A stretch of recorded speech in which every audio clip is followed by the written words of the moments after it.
Conocerán la verdad y la verdad los hará libre. El día de hoy presentan estudios bíblicos a través de la Biblia, un análisis contextualizado, exegético y hermenéutico de la Biblia, desde Génesis hasta Apocalipsis, capítulo por capítulo, versículo por versículo, estudiaremos la Biblia para crecer en el conocimiento de la palabra de Dios. Estos estudios fueron diseñados por el teólogo erudito John Berno Magui y fueron narrados por el pastor Samuel Montoya. Acompáñenos en este interesantísimo recorrido bíblico a través de la Biblia. Los dejo con en nuestro viaje por la segunda epístola Amén. del apóstol Pablo a los Corintios, llegamos hoy al capítulo 5. Y al llegar a este capítulo todavía estamos en la primera sección en que se ha dividido este libro y que trata del consuelo de Dios. Tenemos ahora ante nosotros el consuelo de Dios en el ministerio del martirio por Cristo. Hemos visto ya el consuelo de Dios en el glorioso ministerio de Cristo en el capítulo 3, y cuán maravilloso es ese lugar cuando podemos hoy presentar a un Cristo revelado, quien ha quitado el velo con que antes estaba cubierto. Luego tenemos el consuelo de Dios en el ministerio del sufrimiento por Cristo, como vimos en el capítulo 4. Y hoy tenemos el consuelo de Dios en el ministerio del martirio por Cristo, y queremos ver eso. Ahora, el versículo 1 de este capítulo 5 de la segunda epístola a los Corintios dice: «Porque sabemos que si nuestra morada terrestre, este tabernáculo, se deshiciere, tenemos de Dios un edificio, una casa no hecha de manos, eterna en los cielos». Quisiéramos que usted, amigo oyente, preste atención a lo que Pablo está diciendo aquí. Él no dice, esperamos tener una morada, o tenemos expectación de tener una morada, o aún creemos tener una morada. ¿Se fijó usted lo que él dijo aquí? Él dice, sabemos que tenemos una morada. Y amigo oyente, créanos que este sabemos aquí es muy importante. Es un sabemos que quiere decir que lo sabe por experiencia. Él lo sabe debido a que el Espíritu de Dios se lo ha revelado. La palabra tabernáculo proviene de la palabra skinai, lo que quiere decir es tienda. Y esa es la palabra que se utilizaba en las antiguas traducciones del Antiguo Testamento. El tabernáculo del Antiguo Testamento, el tabernáculo mosaico, se le llamaba un skinai. Era algo bastante endeble, delicado, y lo que él está diciendo aquí es algo maravilloso. Este versículo siempre ha sido algo difícil para nosotros. Nunca hemos sido dogmáticos sobre la interpretación de este versículo y no creemos serlo tampoco hoy. Pero hemos llegado a convencernos que él está hablando aquí no de un cuerpo temporal. Siempre hemos sugerido que si esta nuestra morada terrestre, este tabernáculo, esta tienda en la que vivimos, es decir, este cuerpo nuestro, que si se deshiciere, tenemos un edificio en Dios, una morada, una casa no hecha de manos, eterna en los cielos. Y hemos pensado por mucho tiempo que podría ser que Él nos había dado algo quizá temporalmente. Algo así como cuando uno toma algo prestado, que no es suyo propiamente, lo utiliza por un tiempo y luego lo devuelve. Y el Señor nos da un cuerpo temporal hasta que nos vaya a dar un cuerpo nuevo. Pero nunca nos gustó eso. Pero nos parecía que eso era lo que estaba diciendo. Pero amigo oyente, quisiéramos que usted se dé cuenta que eso no es así. Lo que Pablo está diciendo aquí es que es eterno en los cielos. Y eso no es temporal. Está hablando de un cuerpo nuevo que nosotros vamos a recibir. Observemos esto por un momento, amigo oyente, porque, hablando francamente, esta es una sección de la palabra de Dios bastante importante. Lo que es de suma importancia y algo que debemos tener bien clarificado en nuestras mentes y corazones es que existe un hombre interior y un hombre exterior. Usted recuerda que el apóstol Pablo habló sobre eso en el capítulo anterior. Él dijo que, aunque nuestro hombre exterior se va desgastando, el interior, no obstante, se renueva de día en día. Hay muchas personas que no entienden esto muy bien. En cierta ocasión un oyente escribió y decía que la Biblia estaba llena de contradicciones. Él dijo, yo puedo probar esto, porque me canso de escuchar que fulano de tal ha ido a estar con el Señor. Y luego ustedes hablan de que el cuerpo va a ser resucitado o que las personas van a ser resucitadas de la muerte aquí. Eso es una contradicción. Pues bien, este hombre no ha interpretado esto correctamente, ya que el cuerpo es puesto en la tumba, pero el individuo, la persona verdadera, se ha ido a estar con el Señor. Si esa persona era creyente en Cristo, por supuesto. Usted puede ver que las cosas que se ven son temporales. Hay muchos oyentes que nos han estado escuchando por varios años, y algunos han viajado para conocernos personalmente. Y cuando ellos vienen, nos conocen. Ven la casa en la que vivimos, es decir, esta tienda, y francamente hablando, esta tienda en la que yo vivo es algo bastante débil. Ya está siendo sacudida por el paso del tiempo y se está debilitando mucho. El cuadro que sugerimos estudiar se menciona allá en el libro de Eclesiastés, y confiamos que usted lo lea con tiempo en alguna ocasión. En el futuro llegaremos a esa sección de la Biblia y la estudiaremos. Lo que allí se presenta es lo que pasa a las personas que llegan a la ancianidad.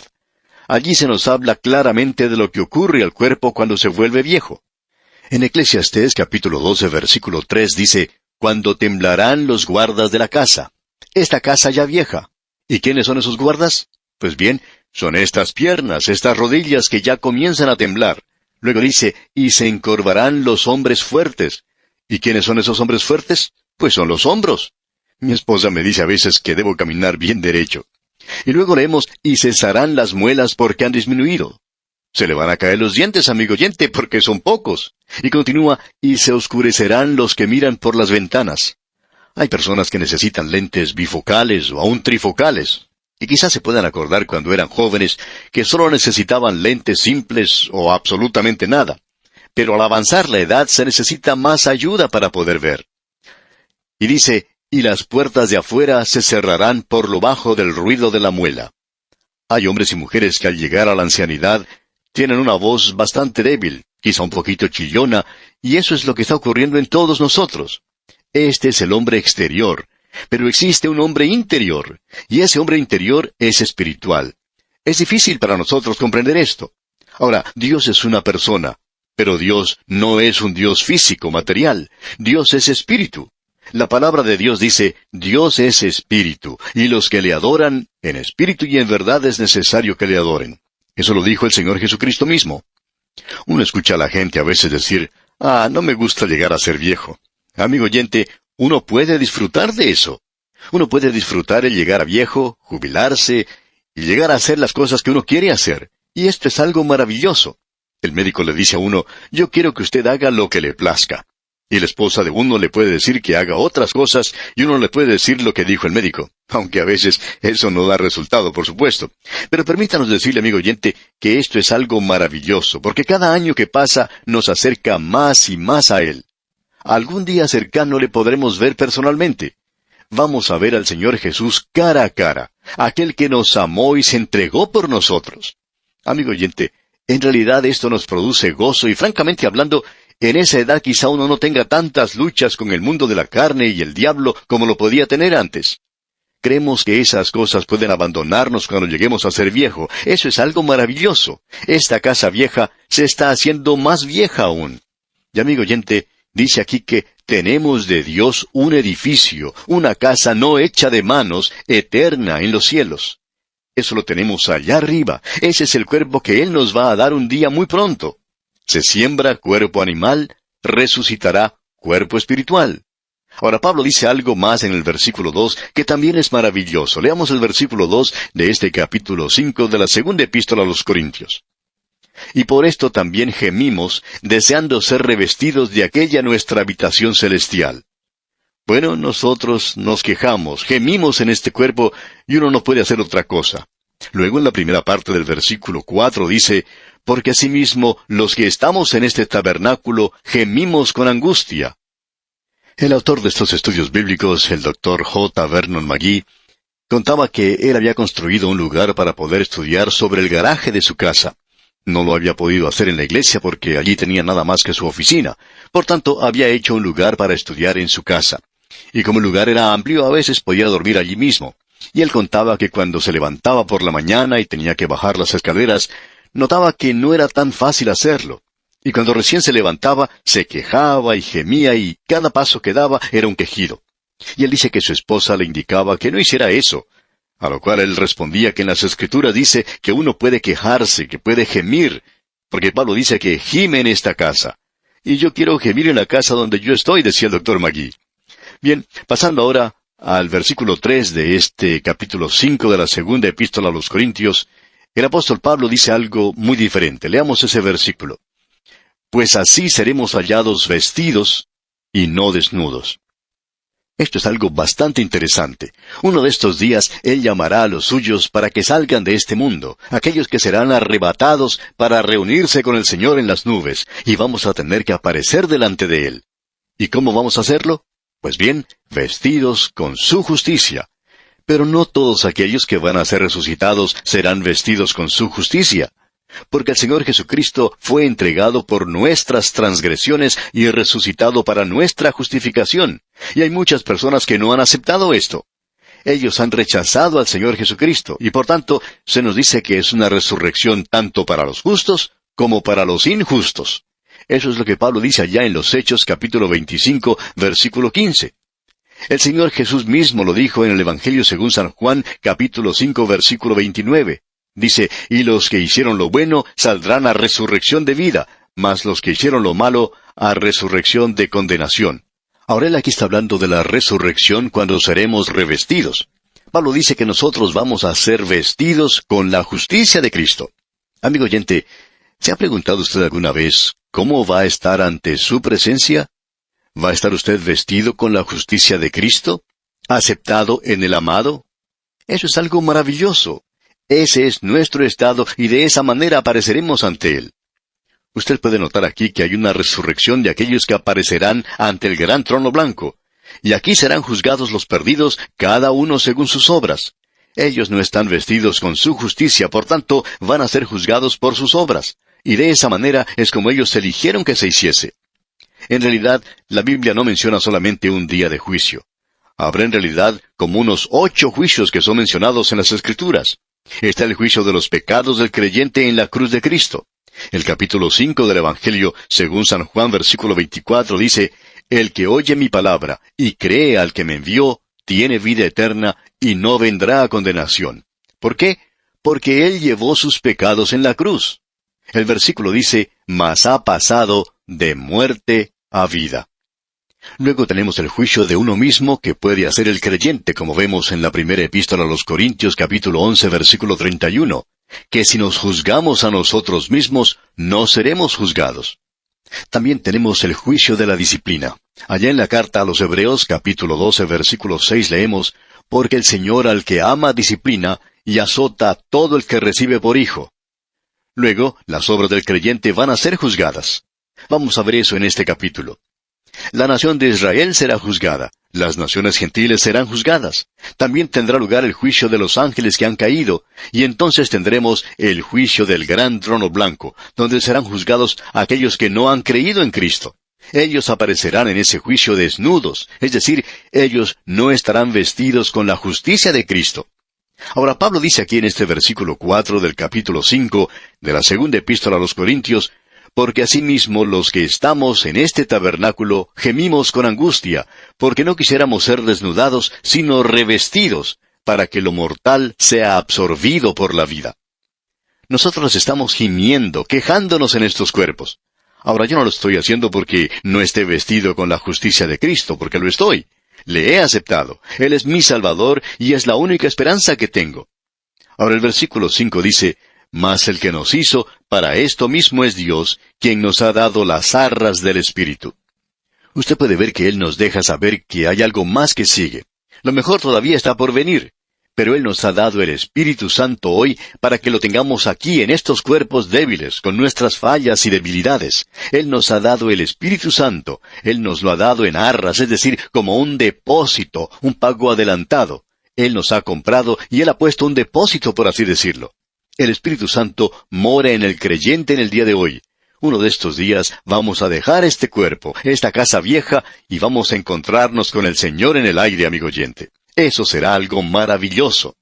Luego Pablo continúa diciendo en el versículo 6 de este capítulo 5 de la segunda epístola a los Corintios, así que vivimos confiados siempre, y sabiendo que entre tanto que estamos en el cuerpo, estamos ausentes del Señor. Estamos en el cuerpo, es decir, estamos en casa. ¿Cómo se siente usted, amigo oyente? Yo me siento perfectamente bien en casa. Me gusta mucho este cuerpo que tengo. Cuando yo era pequeño, tenía que aprender a caminar y quizá me habré golpeado algunas veces al intentar hacerlo. Pero ahora ya me he acostumbrado a este cuerpo. Estoy en casa con este cuerpo. Pero quiero decirle, amigo oyente, que cuando estoy así en el cuerpo, estoy ausente del Señor. Eso es lo que Pablo está diciendo aquí, que mientras nosotros estamos en casa, en este cuerpo, estamos ausentes del Señor. Pero notemos lo que dice aquí en el versículo 7. Porque por fe andamos, no por vista. Pablo está dejando esto bastante en claro para nosotros, indicándonos cómo estamos andando. Ahora alguien quizá pregunte, ¿cómo sabe eso? Y podemos contestar, estamos andando por fe. Yo acepto lo que dice su palabra, y la acepto mucho más que la de cualquier otra persona. Fe es tomar a Dios en su palabra. Estamos viviendo en este cuerpo, pero estamos ausentes del Señor. Y luego Pablo dice en el versículo 8 de este capítulo 5 de la segunda epístola a los Corintios, pero confiamos y más quisiéramos estar ausentes del cuerpo y presentes al Señor. Podríamos decir, y estar en casa con el Señor. Amigo oyente, lo importante es que cuando usted muere, su alma no duerme, su alma nunca muere. Usted va a estar con el Señor Jesucristo. El cuerpo sí duerme. Ahora alguien quizá pregunte, ¿en qué escritura basa eso? Pues aquí está. Decimos que dormimos en el Señor. En su primera epístola a los Corintios, capítulo 15, versículo 51, dice el apóstol Pablo, «He aquí os digo un misterio. No todos dormiremos, pero todos seremos transformados». Ahora eso no es un dormir de quedar sin sentido, inconsciente. El cuerpo duerme y el cuerpo es el que será resucitado. La resurrección no se refiere al alma o al espíritu, sino que se refiere al cuerpo. La palabra que se utiliza aquí es anastasis, que quiere decir ponerse de pie. Así es que andamos por fe en el día de hoy. De esa manera es como debemos caminar hoy. El versículo 8 nuevamente dice, pero confiamos y más quisiéramos estar ausentes del cuerpo y presentes al Señor. Podemos decir, amigo oyente, que Pablo podría estar diciendo, estamos deseando o estamos esperando eso. Yo estoy esperando eso, pero quiero tener cuidado. Ahora Pablo dice en el versículo 9, por tanto procuramos también, o ausentes o presentes, serle agradables. Ahora, ¿cómo es esto de serle agradable? Pues bien, él va a hablar sobre esto. Leamos ahora el versículo 10 de este capítulo 5 de la segunda epístola a los Corintios. Porque es necesario que todos nosotros comparezcamos ante el tribunal de Cristo, para que cada uno reciba según lo que haya hecho mientras estaba en el cuerpo, sea bueno o sea malo. Porque es necesario que todos nosotros comparezcamos ante el tribunal de Cristo. Aquí se está hablando del lugar llamado Bema. Ese era un lugar donde los jueces de la ciudad hacían comparecer ante ellos a ciertos ciudadanos para tratar de juzgar las cosas que ellos habían hecho. No era cuestión de vida o muerte. Aquí no se trata del gran trono blanco. Es el tribunal de Cristo. ¿A quién está hablando Pablo aquí? Él está hablando a los creyentes. Todos nosotros, los creyentes, debemos comparecer para recibir la recompensa o la pérdida de la recompensa por las cosas que hayamos hecho con nuestro cuerpo. Cuando nosotros llegamos ante su presencia, ya hemos acabado con este viejo cuerpo. Pero, amigo oyente, ¿cómo lo usó usted? ¿Cómo vivió en este mundo? Por tanto, Pablo deja bien en claro que él quería quedarse aquí y tratar de hacer las cosas lo mejor posible. Por eso es que Pablo podía decir allá en su carta a los Filipenses, usted recordará, «Para mí el vivir es Cristo y el morir es ganancia». Él decía, el ir con Cristo es mucho mejor, pero yo quisiera quedarme un poco más. Me gustaría quedarme para beneficio de los demás. Me gustaría predicar el Evangelio un poco más. El autor de estos estudios bíblicos, el Dr. J. Vernon McGee, contaba que en cierta ocasión él recibió una carta de un buen amigo, quien le escribió cuando se enteró que tenía cáncer, y en la carta ese amigo le decía, otros están orando para que el Señor le sane, pero yo estoy orando para que el Señor se lo lleve, porque sé que usted está listo. El Dr. McGee dice que le contestó, un momento, usted deje que el Señor decida eso. Eso es algo entre el Señor y yo. Usted no se mete en esto porque yo soy como ese jovencito que cuando un predicador una noche preguntó, ¿cuántos de ustedes quieren ir al cielo? Todo el mundo levantó la mano, menos ese muchacho. El predicador lo miró y le preguntó, ¿qué? ¿No quieres ir al cielo? A lo cual el joven le contestó, seguro que quiero ir al cielo, pero yo pensaba que usted estaba tratando de enviar a un grupo esta misma noche. Y añade el Dr. McGee, bueno, yo soy como ese muchacho. No quiero ir en este mismo momento cuando tenía ese cáncer. Pues bien, Pablo tampoco quería partir. Él dijo que quería quedarse. Y yo quiero también quedarme en este cuerpo tanto como sea posible. Pablo dice, confiando en esto, yo sé que quedaré, que aún permaneceré con todos vosotros para vuestro provecho y gozo de la fe. Quería predicar más de Cristo a la gente. Él decía, yo quiero que Cristo sea magnificado en mi cuerpo. Presente o ausente, yo quiero que Cristo sea magnificado para ser aceptado por Él y poder recibir la recompensa. Bien, aquí vamos a detenernos por hoy, amigo oyente. Confiamos en que Usted sintonice nuestro próximo programa cuando continuaremos este estudio de la segunda epístola del apóstol Pablo a los Corintios. Mientras tanto, es nuestra oración que el Señor le bendiga ricamente. Continuamos hoy nuestro recorrido por la segunda epístola del apóstol Pablo a los Corintios y nos encontramos en el capítulo 5. Y como mencionamos en nuestro programa anterior, en realidad tenemos 3 motivaciones que Dios da a los creyentes para servirle aquí en este mundo, testificando por Él, predicando su palabra a los que están perdidos. Ya hemos mencionado la primera de ellas, como dijimos antes, se encuentra en el versículo 10 de este capítulo 5. Leamos ese versículo una vez más. Dice, porque es necesario que todos nosotros comparezcamos ante el tribunal de Cristo, para que cada uno reciba según lo que haya hecho mientras estaba en el cuerpo, sea bueno o sea malo. Usted, amigo oyente, será recompensado según la forma en que sirva al Señor aquí en la tierra. Lo maravilloso de todo esto es que tenemos un motivo para servir a Cristo, porque tendremos que presentar un informe ante Él un día venidero. Él dice allá en el libro de Apocalipsis, capítulo 22, versículo 12, He aquí yo vengo pronto, y mi galardón conmigo, para recompensar a cada uno según sea su obra. Él se está dirigiendo aquí a aquellos que son suyos, a los creyentes.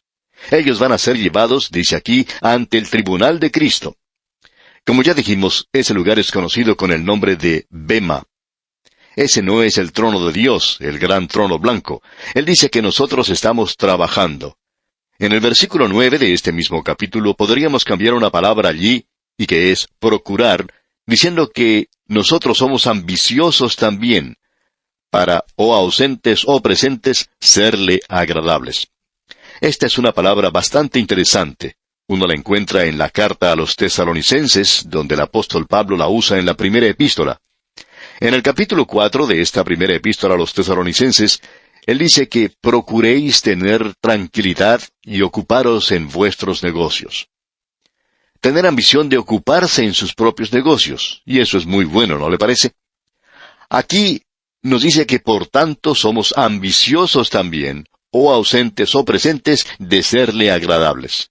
Eso es lo que debemos tener en mente cuando hablamos de ser ambiciosos, que trabajemos de tal manera que podamos ser aceptados por Él. Ahora, esta no es una ambición de ser una gran persona. Usted puede ver aquí que nosotros somos aceptados, y creemos que debemos dirigir nuestra atención a esto, pues somos aceptados en el amado, dice Pablo en Efesios en el primer capítulo. Todos nosotros somos aceptados en Cristo, aceptos en el amado. Pero esto es algo un poco diferente. Esto es ser aceptados del Señor. Note esto, por favor. Hay una diferencia en ser aceptados en Cristo y el ser aceptados de Cristo. Hay una distinción bastante grande. Ahora, el ser aceptado en Cristo habla de mi posición delante de Dios. Dios me ve en Él, y Él ha sido hecho para mí todo lo que necesito: sabiduría, justicia, santificación y redención. Él es mi perfección. Dios me ve en Cristo, y yo estoy completo en Él. Y uno no puede agregar nada a lo que ya está completo. Cuando usted tiene un 100% de algo, lo tiene todo. Y nosotros tenemos a Cristo, somos aceptados en el amado. Pero, ¿qué es lo que queremos decir con eso de ser aceptados de Él o por Él? Esto habla de mi estado. Aceptado en Él tiene que ver con mi posición. Aceptado por Él o aceptado de Él tiene que ver con mi estado. Ahora, ¿cuál es su ambición en el día de hoy, amigo oyente? ¿Ambiciona usted ser aceptado de Cristo o por Cristo?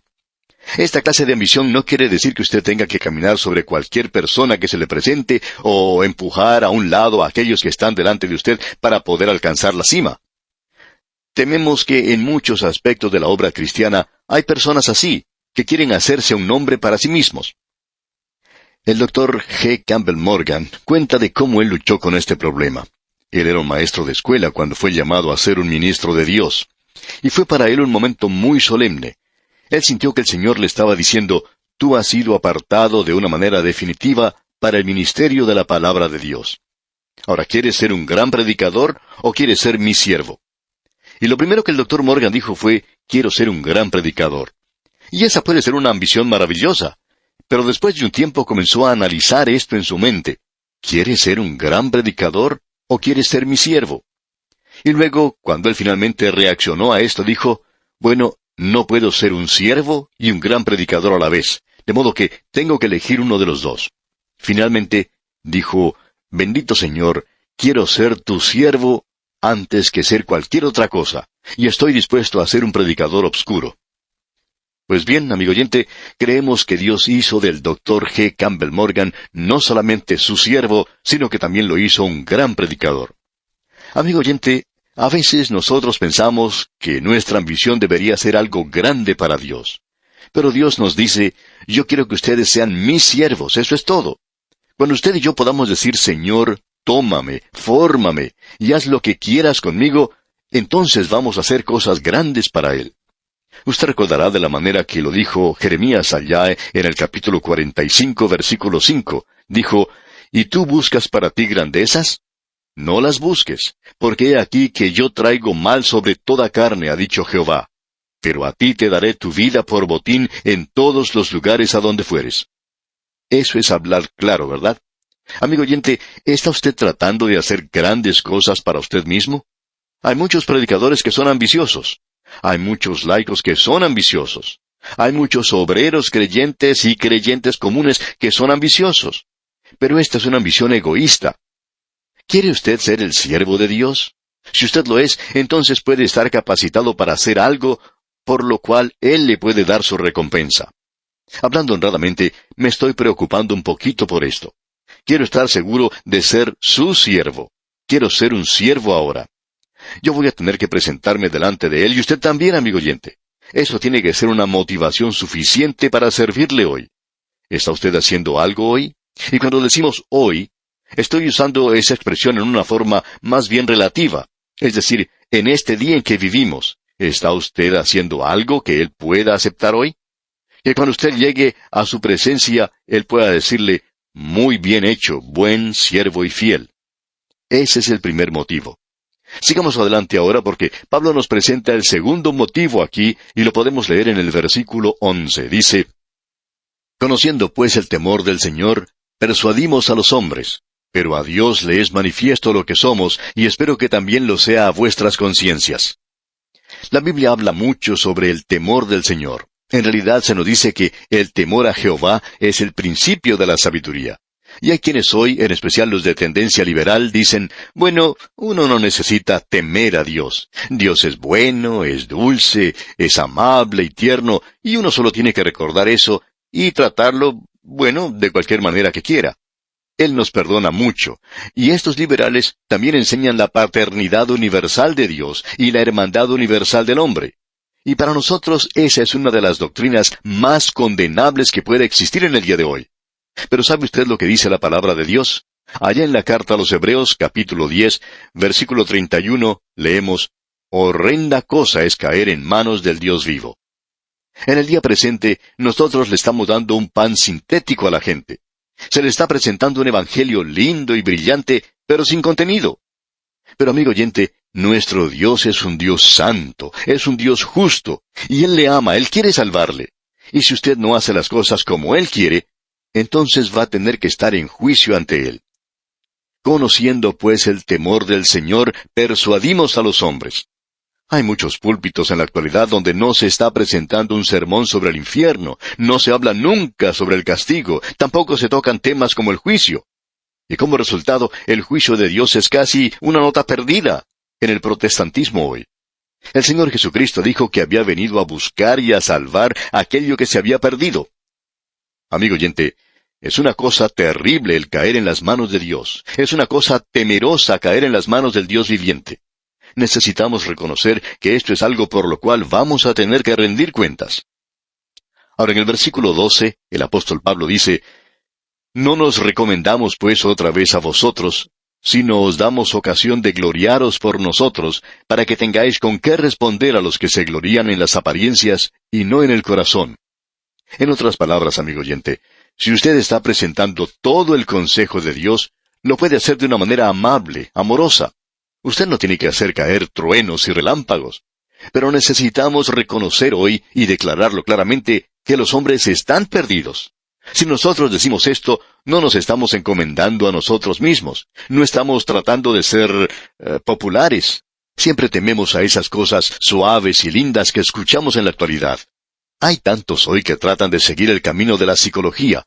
¿Cómo puede uno llegar a ser un ser humano bien formado? Y eso lo oímos muchas veces.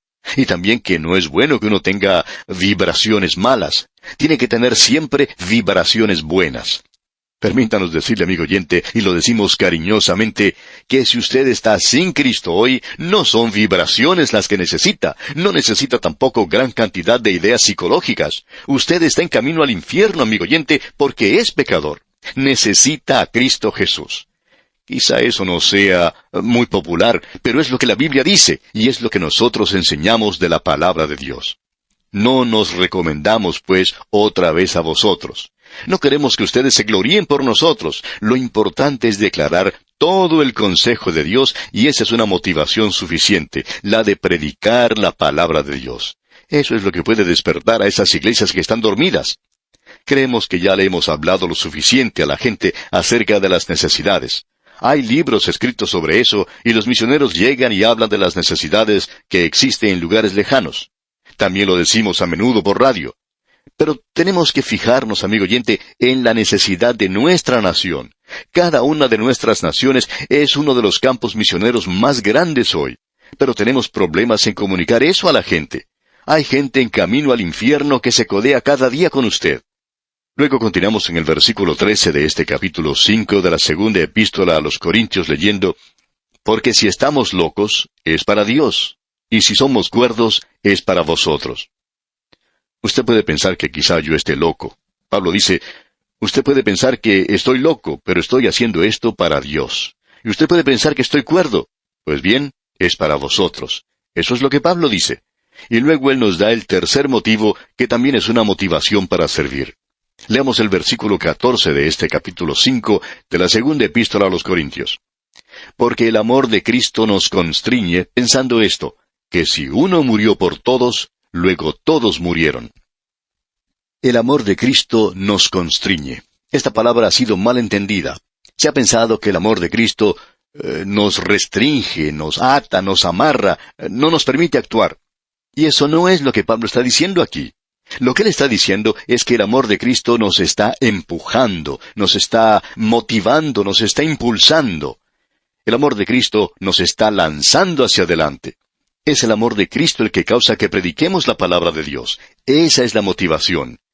El amor de Cristo nos constriñe pensando esto, que si uno murió por todos, luego todos murieron.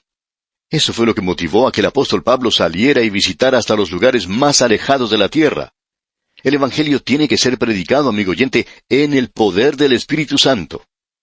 Y ahora el versículo 15 dice, «Y por todos murió, para que los que viven ya no vivan para sí, sino para aquel que murió y resucitó por ellos».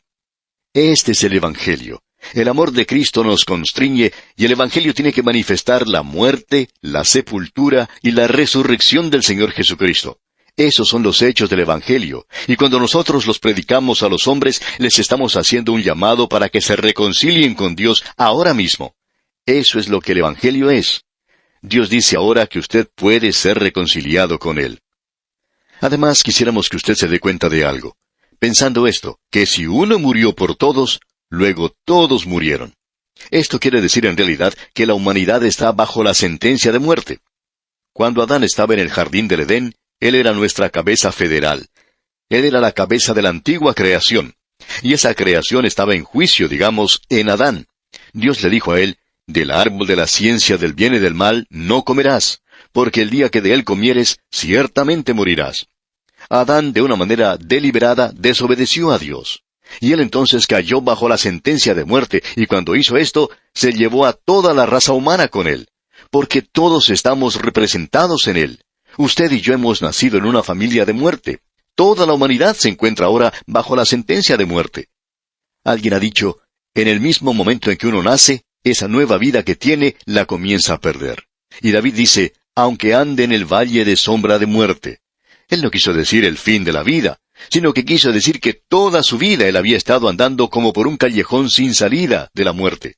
Se hacía cada vez más angosto, más oscuro, hasta que finalmente él tuvo que pasar por la puerta de la muerte.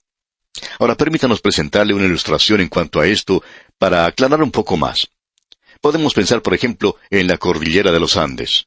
Uno de los picos más altos de América es el Aconcagua. Supongamos que en la misma cima de la Aconcagua se encuentra el paraíso. Allí coloca Dios al hombre, lo coloca a Adán. Ahora, en ese lugar, éste tenía todo lo que era bueno para él. Todo lo que necesitaba estaba allí. Se le dijo lo que no debía hacer. Él era un hombre sin pecado. A él se le había dicho algo que no debía hacer. Sin embargo, él lo hizo. Y entonces cayó. Siempre hablamos de la caída de Adán. Pues bien, él cayó rodando desde esa altura hasta el lugar donde nosotros estamos en el valle. Usted puede pensar que él tuvo una caída bastante grande. Ahora, al caer, él comenzó a traer al mundo una raza. Estos no nacen donde se encontraba Adán antes, allá en la cima, en esa altura donde él había sido inocente, sino que nacen aquí abajo. Cuando el Señor Jesucristo vino a este mundo, Él vino a un mundo donde estábamos nosotros muertos en nuestros delitos y pecados. Ahora Él viene a este mundo, pero no lo hace a la cima de la montaña, sino que, aunque Él es uno sin pecado, Él no va a un lugar donde no hay pecado. Él vino al lugar donde nosotros estábamos. Él era santo, inocente, sin mancha, separado de los pecadores, pero Él vino al mundo a salvar a los pecadores. Ahora Él no puede encontrar a ningún hombre en ese nivel de santidad en la cima de la montaña, porque todos han caído aquí abajo a este nivel. Ahora, ¿qué es lo que va a hacer? Pues Él viene a nuestro nivel, a este lugar de muerte donde se encuentra el hombre, y Él muere por todos. ¿Por qué? Porque los hombres estaban muertos, y Él bajó a este lugar de muerte. Él levanta, lleva a los creyentes con Él a una vida de resurrección. Ahora alguien quizá diga, bueno, Cristo nos va a llevar ahora a la cima de la montaña. No, amigo oyente, Cristo no nos va a llevar allí. Él nos lleva a los lugares celestiales. Nosotros estamos ahora en los lugares celestiales, y Él nos ha levantado junto con Él, y nos ha preparado un lugar en los lugares celestiales en Cristo Jesús. Ahora, si Cristo murió por todos, entonces todos estamos muertos. Él tomó nuestro lugar, y si nosotros vamos a vivir, tiene que ser por medio de la fe en Él. Por medio de la fe, para que los que vivan, ya no vivan para sí, sino para aquel que murió y resucitó por ellos. Ahora, amigo oyente, nosotros no conocemos a ningún hombre según la carne. Por tanto, en el mundo hay simplemente muchos hombres perdidos. Este hombre puede ser médico, puede ser un profesor de la universidad, puede ser una persona muy distinguida, muy inteligente, pero es una persona perdida si no está en Cristo Jesús. Aquí tenemos a un hombre pordiosero, enfermo, pero nosotros a nadie conocemos según la carne. Es decir, según esta vieja naturaleza, todos están perdidos sin Cristo. Y así están hoy. Y Él dijo que Él murió por todos ellos. Cristo murió por el médico, murió por el profesor de la universidad, murió por el intelectual, murió por el pordiosero y enfermo. Cristo murió por todos ellos. Leamos ahora el versículo 16 de este capítulo 5 de la segunda epístola a los Corintios.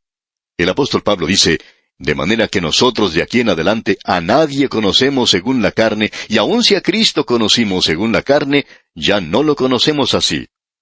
Por tanto, a nadie conocemos según la carne. Luego él dice, y aun si a Cristo conocimos según la carne. Ahora, creemos que el apóstol Pablo conoció a Cristo en la carne, es decir, físicamente. Creemos que él estuvo presente en la crucifixión del Señor Jesucristo. No podemos imaginarnos que un fariseo tan brillante como este joven Saulo no hubiera ido a Jerusalén en esta ocasión en particular. Creemos que él estuvo presente durante la crucifixión. Amigo oyente, esta es una sección muy hermosa y muy instructiva. Pero lamentablemente nuestro tiempo ha tocado ya a su fin y tenemos que detenernos aquí. Continuaremos, Dios mediante, en nuestro próximo programa, y le invitamos a que nos acompañe mientras continuamos nuestro recorrido por este capítulo 5 de la segunda epístola a los Corintios. Y le aconsejamos que lea el resto de la porción para que esté enterado antes de nuestro próximo programa. Será pues, hasta entonces, quiera Dios bendecirle ricamente. Amigo oyente, llegamos otra vez a esta maravillosa porción de las Escrituras, que es el capítulo 5 de la segunda carta a los Corintios. Y comenzamos a leer la primera parte del versículo 16, que dice, de manera que nosotros, de aquí en adelante, a nadie conocemos según la carne. Vimos en nuestro programa anterior que el hombre estaba ubicado en un nivel bien alto.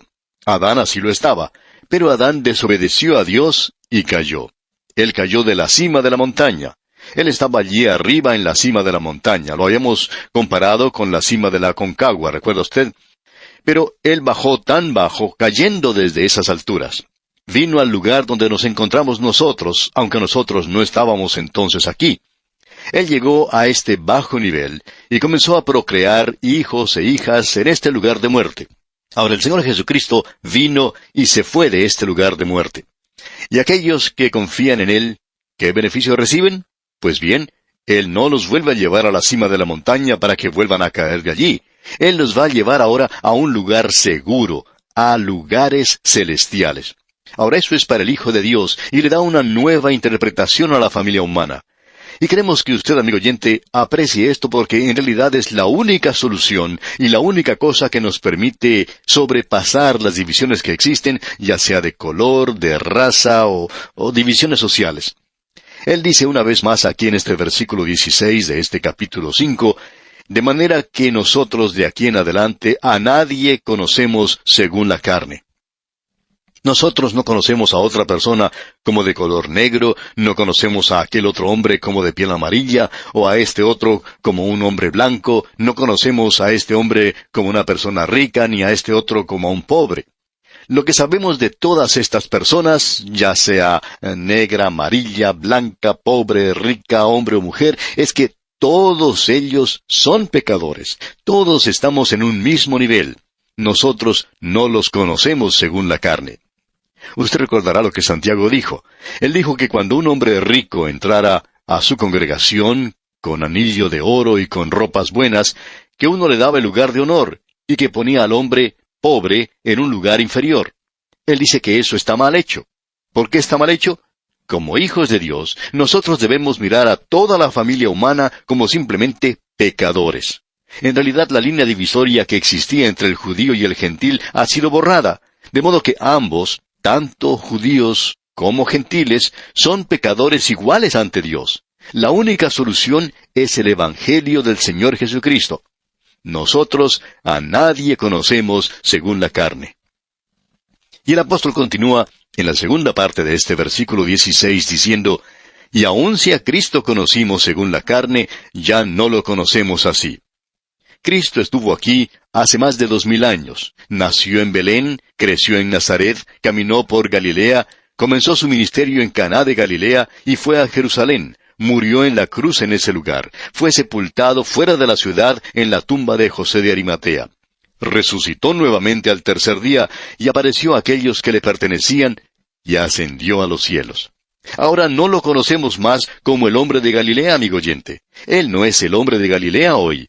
Hay muchas personas que durante las fiestas de Navidad cada año hacen un viaje a Belén. Este lugar se llena de personas durante la temporada navideña, y la ciudad de Jerusalén se llena durante la Pascua. Pero la gente que va a esos lugares, no sé lo que estarán buscando. Él no estuvo allí esta Navidad pasada. Es decir, ese pequeño bebé no se encontraba en ese lugar. No lo conocemos más según la carne, amigo oyente. ¿Dónde está entonces? Bien, en este mismo momento, Él está sentado a la diestra de Dios. Él es el Cristo glorificado. Y Pablo dice, y aun si a Cristo conocimos según la carne, ya no lo conocemos así. Por tanto, no es una identificación como aquel que anduvo por aquí hace más de 2000 años, sino que es mi identificación con Él en la gloria. Y por esa razón debemos tomar este lugar de muerte aquí. Ahora Pablo hace una declaración fantástica aquí en el versículo 17 que dice, de modo que si alguno está en Cristo, nueva criatura es. Las cosas viejas pasaron. He aquí, todas son hechas nuevas. Permítanos cambiar esta palabra criatura por creación. Reconocemos que este versículo es un versículo que se menciona muchísimas veces en la actualidad. Lo hemos escuchado mencionar en reuniones de testimonio. Alguien menciona este versículo y habla de su conversión. Ahora ellos no continúan haciendo las cosas malas que hacían antes y consideran que por tanto es un cumplimiento de este versículo.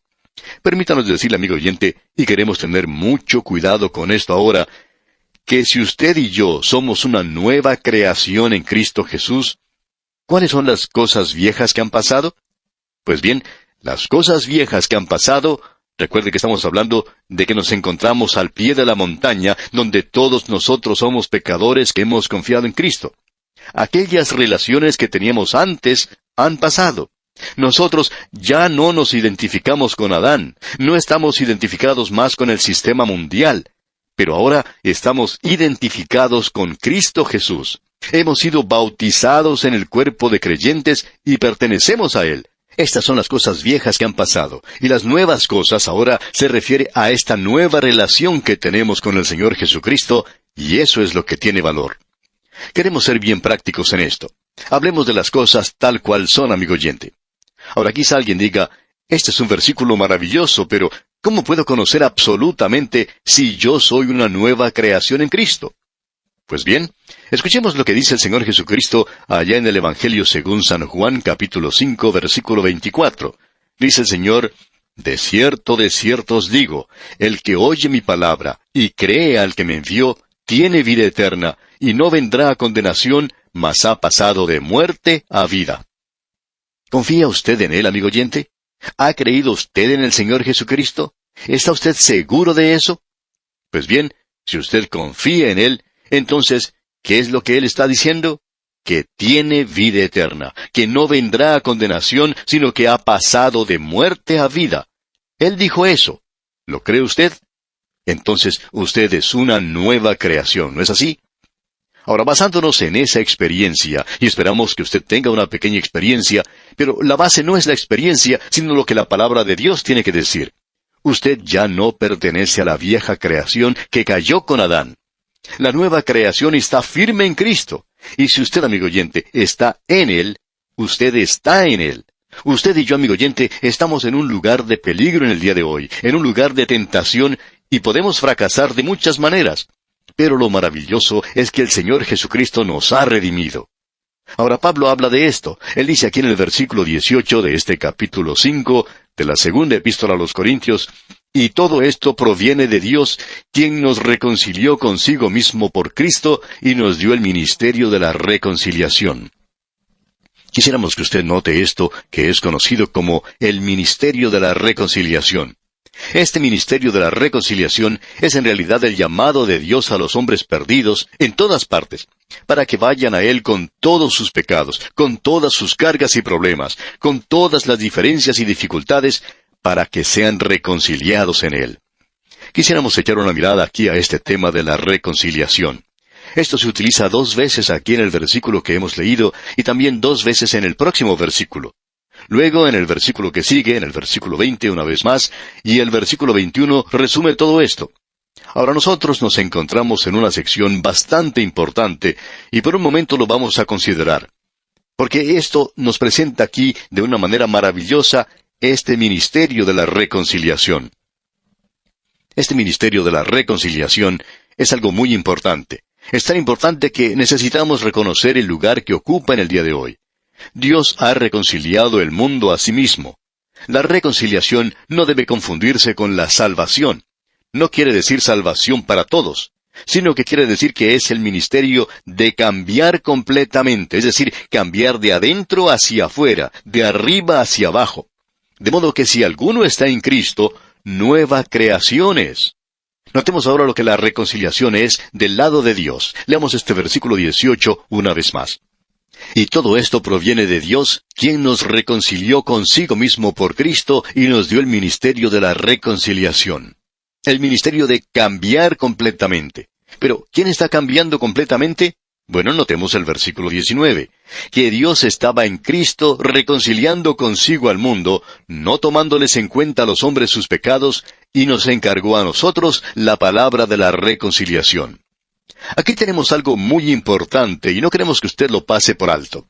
Nunca se dice que Dios ha sido reconciliado.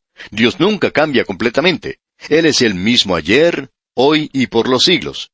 Pero dice aquí que Él ha reconciliado consigo al mundo. Pues bien, ¿quién es reconciliado? Entonces, el mundo ha sido reconciliado. Dios ha reconciliado al mundo. Usted observa al mundo por unos momentos y está dirigiéndose, como siempre, por su camino pecaminoso. Cada cual se apartó por su camino, se nos dice. Ahora, ¿cómo ha cambiado Dios al mundo? Pues bien, en su actitud, en su relación y en su trato. Es a través de Cristo que el mundo es conciliado con Dios, es decir, es reconciliado con Dios por la muerte de Cristo. Y eso es lo que Él ha hecho. Este maravilloso ministerio de la reconciliación es la obra que Él ha hecho. Creemos que probablemente sería bueno observar otro versículo en este momento en particular. Vamos a leer los versículos 20 y 21 de la Epístola a los Colosenses capítulo 1. Escuche lo que allí dice. Y por medio de él, reconciliar consigo todas las cosas, así las que están en la tierra como las que están en los cielos, haciendo la paz mediante la sangre de su cruz. Y a vosotros también, que erais en otro tiempo extraños y enemigos en vuestra mente, haciendo malas obras, ahora os ha reconciliado. Cuando se nos dice en otra parte que toda rodilla se va a inclinar delante de Él, ya sean las cosas en el cielo o en la tierra y debajo de la tierra, pero uno puede apreciar que el infierno no será reconciliado. Esto, amigo oyente, es el mundo y el cielo y todas sus criaturas las que son reconciliadas con Él. Ahora, ¿de qué manera? Como vimos en el capítulo 1 de la Epístola a los Colosenses, donde también podemos leer en el versículo 22 que dice, en su cuerpo de carne, por medio de la muerte, para presentaros santos y sin mancha e irreprensibles delante de Él. La muerte de Cristo es lo que reconcilia al mundo con Dios. Dios no es reconciliado, Dios no ha cambiado, pero el mundo ha sido colocado en una posición diferente. ¿Por qué? Porque Cristo murió. Usted puede apreciar que cuando Adán pecó, cuando se encontraba en el jardín de Edén, un Dios santo no podía tratar de alcanzarlo y salvarlo. Dios tenía que hacer algo acerca de ese pecado, es decir, algo en cuanto a ese pecado. Dios tenía que juzgar al hombre. El alma que pecare, esa morirá. Y Dios le dijo a Adán que el día que él comiere de ese fruto, él moriría. Pues bien, él murió ese mismo día, espiritualmente. Y 900 años después, murió físicamente. Él había muerto espiritualmente, no tenía ya capacidad para Dios, alienado y separado de Dios. Y esa es la misma condición en la que se encuentra el mundo. Y Dios lo tiene que juzgar por eso. Pero ahora Dios, en el día de hoy, tiene sus brazos abiertos para un mundo perdido. Y Él le está diciendo al mundo perdido que vaya a Él, que acuda a Él. El peor pecador del mundo puede llegarse a Él hoy. No hay ninguna diferencia en cuanto a lo que usted sea, usted puede llegar a Él. Y esto quiere decir que Dios hoy, el Dios santo que nos debe juzgar, ahora puede alcanzarnos y salvarnos si nosotros nos acercamos a Él. Ahora este cuadro es simplemente esto. Cuando Cristo murió en la cruz, un Dios santo se volvió hacia el mundo. Él no está reconciliado. Él se sentía de la misma manera antes y todos los sacrificios señalaban hacia la venida de Cristo. Y Dios nunca tuvo sino un solo camino para salvar a los pecadores, a aquellos que se volvían hacia Él. Ahora, Él se ha comprometido con esta palabra de reconciliación.